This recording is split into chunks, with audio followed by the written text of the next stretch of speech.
오늘 주시는 말씀이라는 주제를 가지고 함께 말씀 나누실 때 많은 은혜 받으시기를 소원합니다. 여러분 혹시 화면에 나오는 이 캐릭터 이름을 아시나요? 바로 둘리라는 캐릭터입니다. 지난 40년, 약 40년이 지난 지금도 계속해서 회자될 만큼 남녀노소 누구에게나 인기를 끌었던 만화영화의 주인공이었죠. 빙하시대에 살던 이 둘리가 어느 날 갑자기 서울에 있는 고길동이라는 아저씨의 집에 머물게 되면서 일어나는 일들을 다루고 있는데요. 어릴 적 저는 이 만화를 보면서 이 고길동 아저씨가 둘리를 막 괴롭히고 호통치고 혼내니까 무서운 사람, 나쁜 사람이라고 생각을 했어요.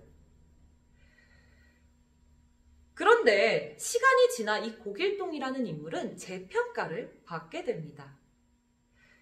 사실 고길동은 누구인지도 모르는 둘리를 거두어주고 먹여주고 재워주는 그저 한 가장이자 그 시대를 살아가던 평범한 아버지였습니다.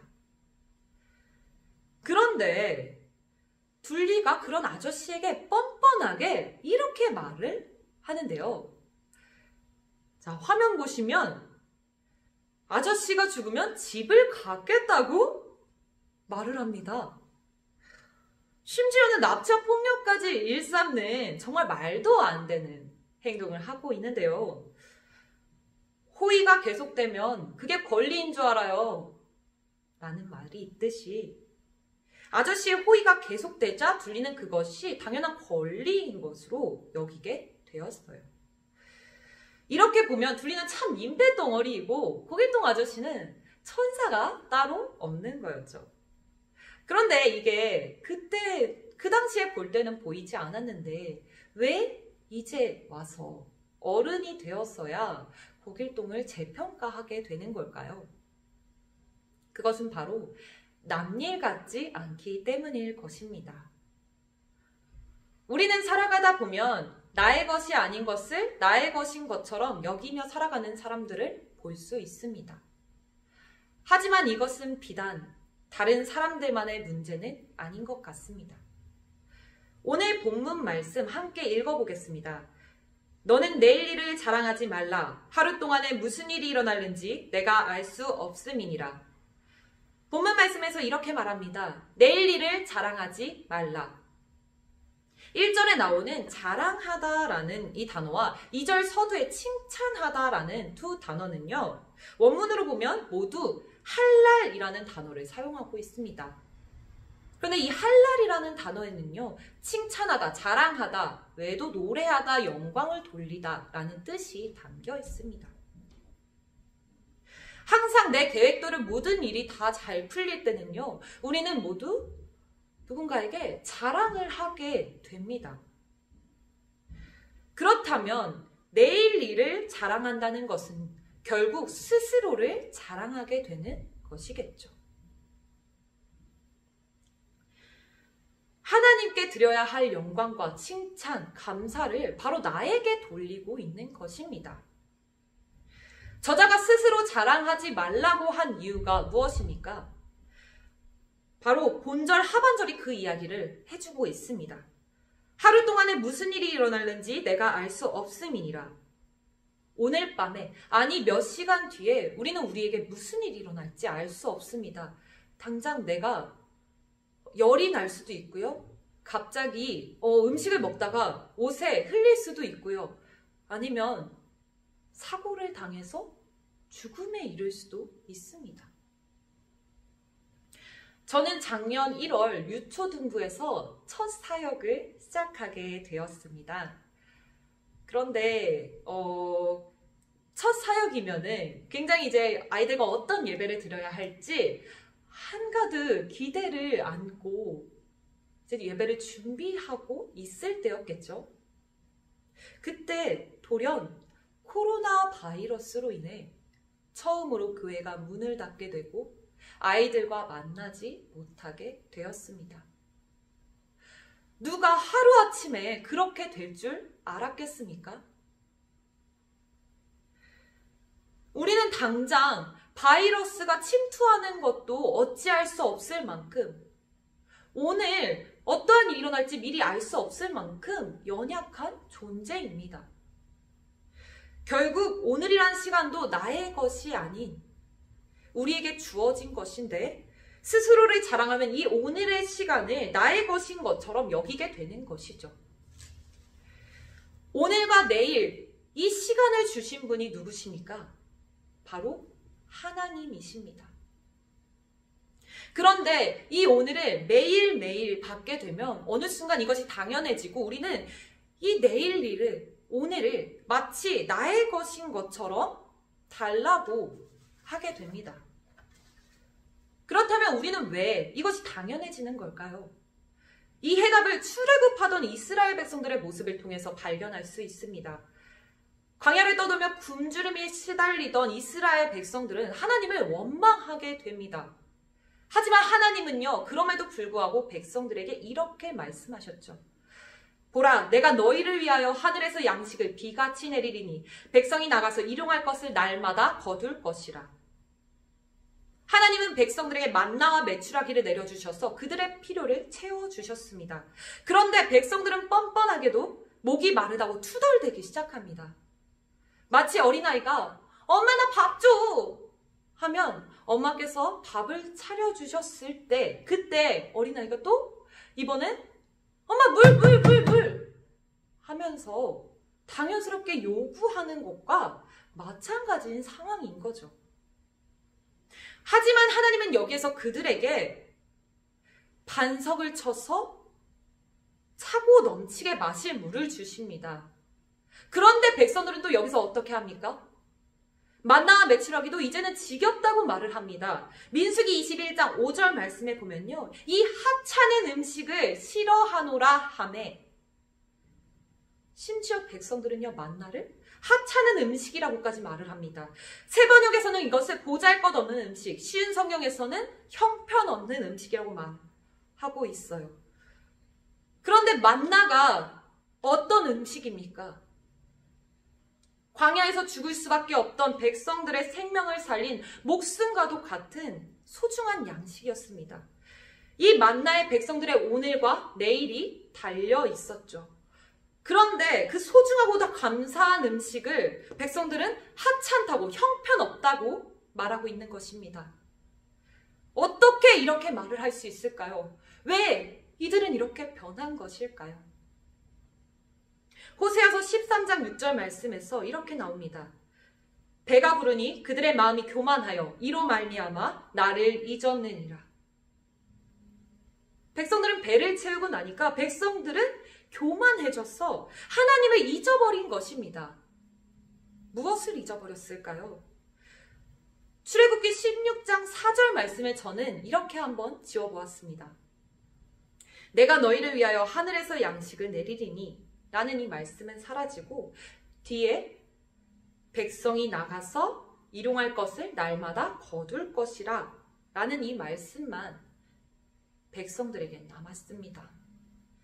만나가 하나님께서 주신 것이라는 그 사실을 까맣게 잊어버리고 만 것입니다. 백성들이 이 만나가 익숙해지고 당연해지고 결국 지겨워지기까지 했습니다. 심지어는 다른 것을 더 달라고 할 정도로 뻔뻔하게 마치 자신들의 음식을 하나님께 맡겨둔 양 말을 합니다. 마찬가지로 하나님께서 주신 오늘을 나의 것으로 여기고 당연해지는 것은 하나님을 잊어버리고 마는 교만한 행동입니다. 그렇다면 우리는 어떻게 이 교만으로부터 벗어날 수 있을까요? 오늘 말씀 잠언 27장 말씀 다시 한번 돌아가면요. 이 말씀은 솔로몬의 잠언을 남유다 왕 히스기야 왕 통치 기간에 편집하여 기록한 것입니다. 히스기야 왕이 어떤 왕입니까? 즉위한 지 6년 만에 북이스라엘이 멸망하는 것을 두 눈으로 본 사람입니다. 그것을 본 히스기야가 이 위기의 때 할 수 있는 것은 무엇이었을까요? 가장 먼저 북이스라엘이 멸망한 이유를 생각했습니다. 북이스라엘이 멸망한 것은 하나님을 잊어버리고 다른 신을 섬기고 또 하나님의 말씀에 불순종했기 때문이었습니다. 그리고 히스기야는 이 같은 실수를 다시 반복하지 않기 위해서 곧바로 아세라 목상을 찍고 놋뱀을 부숴버렸죠. 그리고는 열왕기하 18장 5절 6절 말씀에 하나님 여호와를 의지하였는데 여호와께서 모세에게 명령하신 계명을 지켰더라 라고 성경은 말합니다. 그렇습니다. 하나님을 잊어버리고 교만하게 살아가는 우리가 돌이켜 행해야 할 것은 하나님을 의지하고 하나님의 말씀을 지켜 행하는 것입니다. 하지만 우리는 완벽하게 하나님의 말씀을 지킬 수 있습니까? 아니요. 백성들이 만나를 내려주셨을 때 물을 더 달라고 한 것처럼, 그리고 만나가 지겨워지기 시작한 것처럼 우리는 또다시 죄를 짓게 됩니다. 매일이 당연해지고 하나님을 잊어버립니다. 하나님의 형상을 잃어버린 우리는 죄를 지을 수밖에 없는 연약한 존재입니다. 그런데 죄의 값은 무엇입니까? 바로 죽음뿐입니다. 하지만 하나님은 죽을 수밖에 없는 우리의 인생을 실패하셨고 그 누구보다 우리를 구하고 싶어 하셨습니다. 그래서 결국 하나님은 자기 자신이 인간의 모습으로 우리에게 찾아오십니다. 바로 예수님의 모습으로 말이죠. 예수님은 말씀하십니다. 요한복음 6장 38절 말씀에 내가 하늘에서 내려온 것은 내 뜻을 행하려 함이 아니요 나를 보내신 이의 뜻을 행하려 함이니라. 예수님이 하나님의 뜻, 하나님의 말씀을 지켜 행하기 위해 이 땅에 오셨습니다. 그것은 무엇입니까? 이어서 48절에 내가 곧 생명의 떡이니라. 그리고 내 살은 참된 양식이요 내 피는 참된 음료로다. 이것은 하늘에서 내려온 떡이니 조상들이 먹고도 죽은 그것과 같지 아니하며 이 떡을 먹는 자는 영원히 살리라. 예수님은 광야에서 먹던 썩어져가는 그저 배만 채우는 만나가 아니라 영원히 살 수 있는 생명의 떡, 바로 예수님의 살과 피를 먹으라고 말씀하십니다. 예수님 자신을 내어주셔서 우리가 매일 먹는 양식이 되어주셨고 영원히 살 수 있게 해주셨습니다. 이제 우리는 예수님을 통해 살아갈 수 있습니다. 내 힘이 아니라 하나님께서 보내주신 예수님을 통해 하나님 안에 살아갈 수 있습니다. 그러니 오늘 우리에게 주어진 이 하루는 예수님의 피값으로 사신 소중한 것입니다. 우리는 받을 자격이 없는 죄인인데, 우리는 이 오늘을 지낼 수조차 없는 연약한 존재인데, 그런 우리에게 예수님께서 오늘을 선물로 주신 것입니다. 하나님께서 만나를 다음날 거두시지 않게 하신 것은 매일매일 그것을 주신 분이 하나님이라는 사실을 기억하고 하나님께 감사드릴 수 있도록 하기 위함이었습니다. 우리는 매일매일 새롭게 주시는 그 은혜를 받아야 합니다.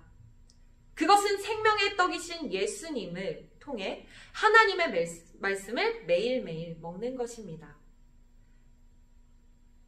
어제의 것은 이미 상하였고 내일의 것은 미리 거둘 수 없습니다. 바로 오늘, 지금 우리에게 주어진 말씀이 무엇인지 보고 듣고 또 그것을 의지해야 합니다. 가능한 한 저는 아침에 눈을 뜰 때, 그리고 과제를 시작할 때, 그리고 무언가를 시작하기 전에 말씀을 읽고 시작하려고 노력하고 있습니다. 마음이 조급해져서 일을 그르칠 때가 있는데 그런 경우는 꼭 하나님의 말씀을 읽지 않거나 잊어버린 경우였더라고요. 무기력할 때도 마찬가지였습니다. 그래서 만약 말씀을 내가 기억하지 못하더라도 다시 지금 보고 지금 따르려고 하고 있습니다. 부족하지만 함께 지금 주시는 이 말씀에 집중할 수 있는 저와 여러분이 되기를 소원합니다. 말씀 마무리하려고 합니다. 우리는 우리에게 오늘을 주신 하나님을 잊어버리는 교만을 행하곤 합니다.